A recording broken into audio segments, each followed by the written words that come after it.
itu salah kelamaan openingnya. Opening bertele-tele.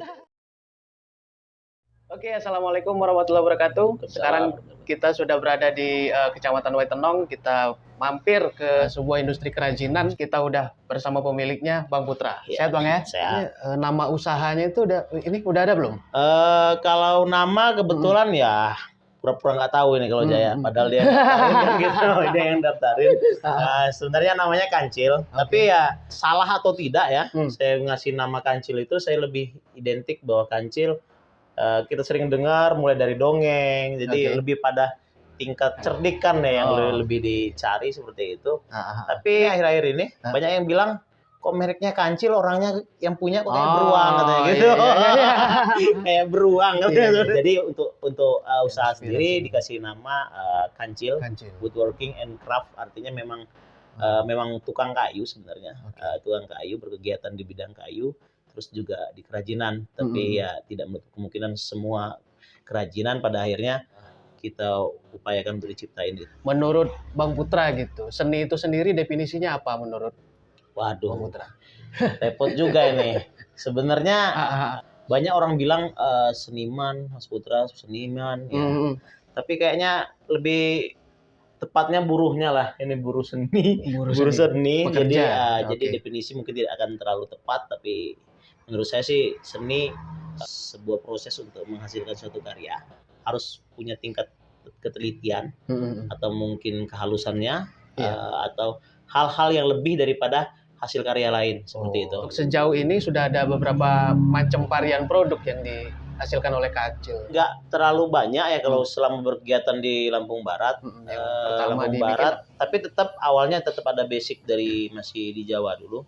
Makanya pilihan pertama dulu adalah kotak tisu. Karena dulu juga di Jawa sempat punya kerajinan dengan bahan baku kalau dulu ya kain perca batik. Jadi ketika pulang ke Lampung Barat, pilihannya ya untuk bentuk daripada hasil karyanya ya tetap dengan kotak tisu. Memang tujuan awal memang pengolahan limbah sih, pengolahan limbah karena awal mula saya berpikir dulu sempat terakhir sebelum pulang ke Lampung Barat sempat bikin aksesoris hewan yang kemudian saya pulang ke Lampung Barat ternyata terkendala dengan bahan baku. Itu kenapa saya berpikir kenapa tidak pengolahan limbah, terutama limbah kayu atau limbah hasil pertanian yang ada. Jadi kalau macam-macamnya ya untuk sementara memang ada kotak tisu, lukisan, sesekali juga bikin bingkai seperti itu. Ya segala pernak-pernik yang dibuat dari kayu dan limbah kemungkinan bisa. Dan yang terakhir lagi intent di bidang lukis bakar. Ya. Sudah pernah diikutkan ke event atau apa gitu? Oh iya, kebetulan kalau kotak tisu Dedak Kopi, kebetulan memang ini produk ini yang mengawali ya kalau di Lampung Barat tahun 2018 kalau tidak salah. Itu dibawa di Inakraf Jakarta melalui Dekranasda yang dikepalai sama Ibu Bupati ya 19 atau 2020-nya itu ikut di inovasi desa mewakili Kon Padang Tambak untuk Kecamatan Waitenongnya seperti itu. Jadi kalau hal seperti itu ya sempatlah karena memang dianggap ide baru. Menggambar terus melukis itu apa namanya seninya dari otodidak atau sebelum kita ke lukis bakarnya saya lebih pada lukisnya sama menggambar. Jadi saya lebih tepatnya sih menggambar ya ketimbang lukis karena lukis menurut saya lebih identik memberi bahan lain terhadap media. Lebih seperti itu, seperti namanya lukis cat minyak, jadi cat minyak yang ditaruh di atas medianya. Tapi kalau lukis bakar lebih pada menggambar sih karena memang medianya sendiri yang dibentuk. Lukis bakar sendiri ya punya sejarah ya sudah cukup lama sebenarnya gitu. Dan kalau dibilang otodidak ya otodidak ya lagi ya saya berkesenian untuk di bidang lukis memang murni otodidak. Kedua lingkungan yang memang membangun saya seperti itu bisa kemudian saya melukis ya awal-awalnya masih ya punya sejarah panjang. Masih kecil dulu saya nggak bisa sama sekali menggambar gitu. Gimana jadi ceritanya? Pada waktu itu kelas 1 SD kebetulan ya saya anak kecil pada waktu itu yang tidak kebagian TK lah bahasa seperti itu. Jadi langsung masuk SD kan gitu lah zaman itu. Dan ketika pelajaran menggambar kelas 1 saya ingat waktu masih di Sumberjaya. Ya disuruh gambar, saya ingat sekali tuh menggambar bunga. Disuruh guru. Nah, disuruh guru gambar bunga ke depan. Gambar bunga ke depan. Ya alhamdulillah nggak bisa. Gitu. Jadi benar-benar terpaku di depan papan tulis, sambil megang kapur, sambil nunduk gini, nengok ke belakang itu udah nggak berani karena memang teman-teman sudah nyorakin. Saya benar-benar ya nangis. Akhirnya kan gitu, nangis. Saya ingat ada teman dan jadi teman akrab itu namanya Nanang, anak Pak Bahtiar. Kebetulan dulu dia camat Sumberjaya dulu. Nah, yang terakhir jadi wakilnya Rido. Namanya anak camat ya mungkin pada waktu itu ya punya kesempatan untuk TK lah seperti itu. Karena TK itu aneh kalau zaman dulu kan gitu. Ya. Jadi ya dia yang bantu. Pulang dari sekolah ya nggak mau makan, ya nggak mau ini, pokoknya belajar gambar. Mungkin dari situ juga sih akhirnya bisa gambar. Dan saya ingat gambar gitu ya. Saya ingat gambar itu pertama gambar kerah, monyet lagi naik pohon kelapa itu pertama. Kedua saya menggambar muka orang dari samping dan sampai sekarang mungkin masih ingat gitu loh bentuknya, cara gambarnya itu masih ingat. Itu awal-awalnya sampai akhirnya saya bisa ya melukis seperti ini juga ya mungkin dari itu. Nanang itu dia bentuk membantunya kayak mana waktu itu tuh posisinya? Wah ya karena posisi saya di samping, dia itu sambil ngelus sebenarnya. Udah nggak usah nangis ya karena memang masih itu sih itu gambarnya kayak gini Put katanya. Nah diajarin ya benar-benar diajarin di sampingnya itu. Jadi sambil ngelihat sambil masih nangis itu jadi benar-benar. Dan itu saya kenang sampai sekarang. Ya alhamdulillah sampai sekarang saya belum pernah ketemu sama Nanang itu. Mungkin kalau di melalui konten ini nanti ya ada Pak Nanang ketemu kan itu ya. Karyanya sekarang luar biasa. Itu ya. Artinya secara tidak langsung dia yang mengajari saya pertama gitu ya. Akan menggambar di kayu. Kesulitannya kira-kira di mana? Kalau kesulitan memang ya benar untuk media mungkin hampir semua media bisa ya asal dia bisa dibakar. Seperti itu. Jadi kesulitannya adalah meminimalisir kesalahan karena memang nggak ada ceritanya dihapus. Kalau bisa meminimalisir untuk dihapus karena menghapus kayu itu mau nggak mau ya merusak media. Karena dia diamplas gitu. Jadi kalau kesalahannya semakin sering ya semakin sering amplas, lama-lama bolong juga gitu kan. Nah itu jadi rusak medianya. Jadi meminimalisir itu yang utama. Kenapa mensketsa awal itu lebih utama, nanti baru bakar seperti itu. Jadi memang kesulitannya di situ, meminimalisir kesalahan itu.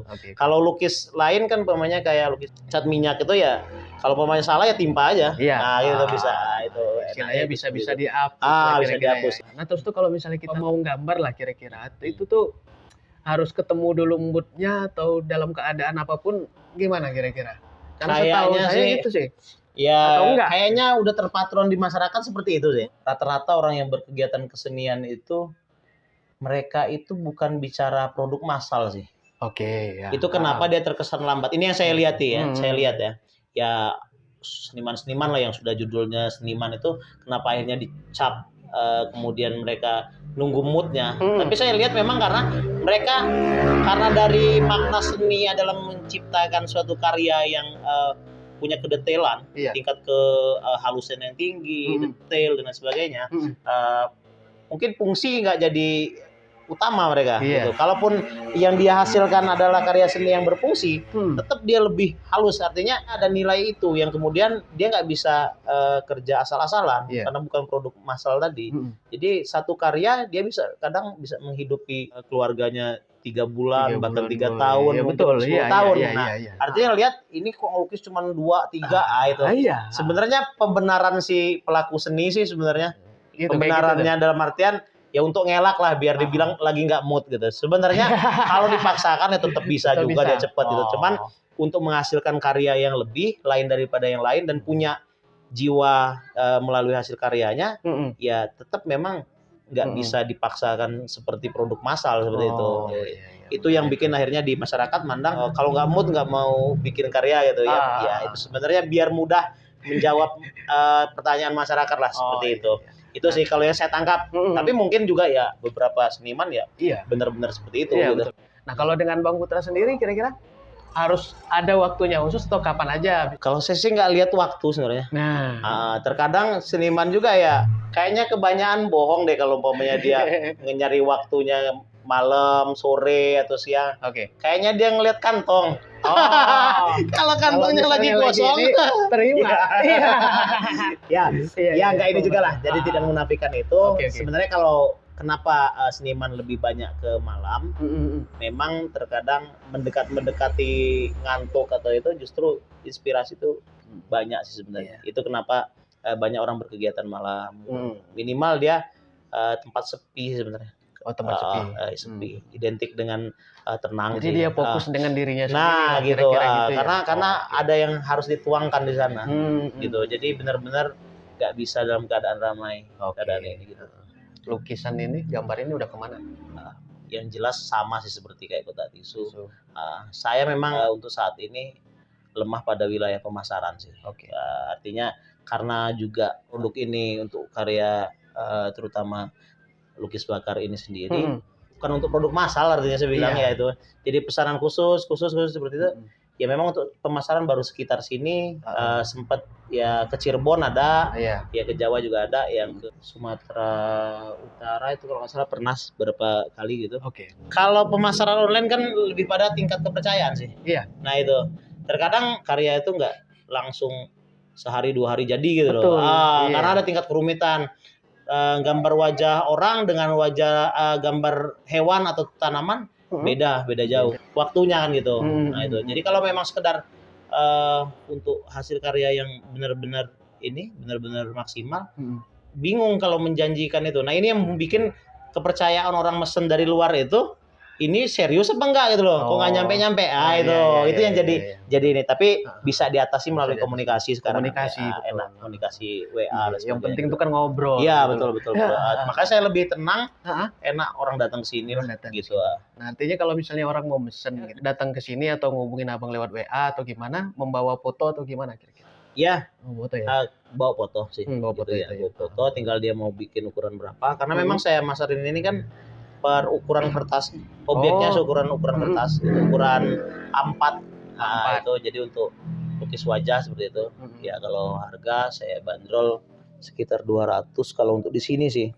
Kalau di Jawa sih mereka sudah mengerti tingkat kesulitan buat ini ya. Mereka ya bisa ukuran kecil-kecil itu bisa sampai 500.000 seperti itu ya. Bahkan kemarin ada teman yang di komunitas kopi. Nah, kebetulan saya tergabung di komunitas kopi itu.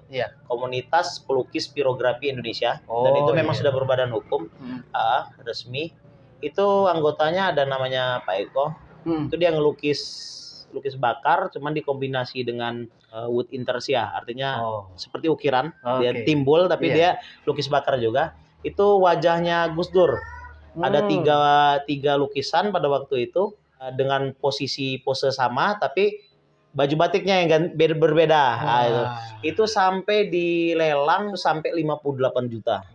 Nah itu makanya artinya hal-hal yang seperti ini tinggal waktu dan tempatnya jualnya gitu. Tapi ketika masyarakat menghargainya sebagai hasil bukan pada sisi seni atau pada sisi karya orang yang butuh kedetailan tinggi, mereka akan menganggap sama seperti cuci foto gitu. Nah, ini juga bingung ngasih pemahaman. Pastinya bukan cuma sekali 2 kali. Misalnya ada orang nanya, saya mau begini, harganya berapa? Wah, sekian, mahal banget. Bukan cuma sekali kan? Ya, sering itu, hampir. Cara menanggapinya kalau dari menanggapinya nggak seperti ngobrol sama kamu tadi.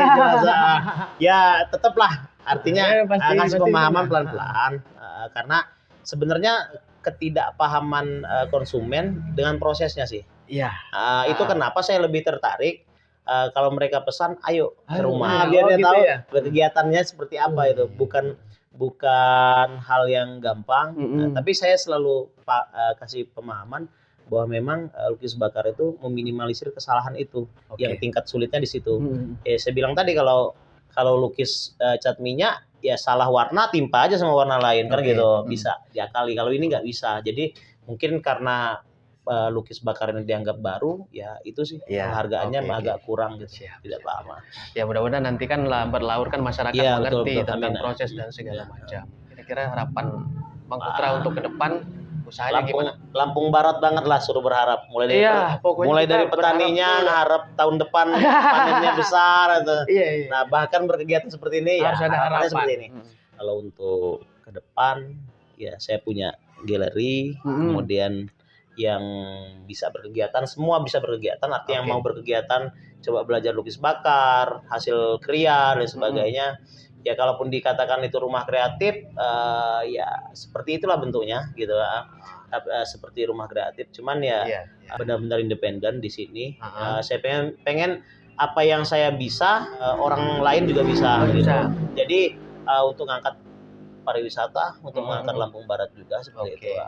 Kalau misalnya ada kawan-kawan nonton video ini pengen mesen gitu atau pengen ngobrol-ngobrol masalah karyanya, bisa dihubungin kemana? Kalau teman-teman ingin memesan atau katakanlah belajar atau belajar bareng atau sekedar mau bahasanya kongko-kongko kita ngobrol bareng, ya bisa datang langsung ke Jalan Lintas Liwa, Mangku Argosari, Pekon Padang Tambak, Kecamatan Waitenong, atau menghubungi 0856 0101 2496. Terima kasih banyak Bang Putra, udah dibolehin mampir, udah dibolehin ngobrol-ngobrol, udah boleh belajar gitu kira-kira. Harapannya mudah-mudahan usahanya semakin berkembang, pemasarannya semakin luas, konsumen lebih mengerti bagaimana proses, kira-kira begitu. Terima kasih juga untuk yang sudah menonton.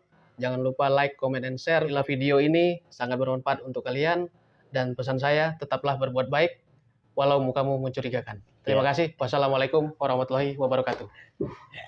Yes.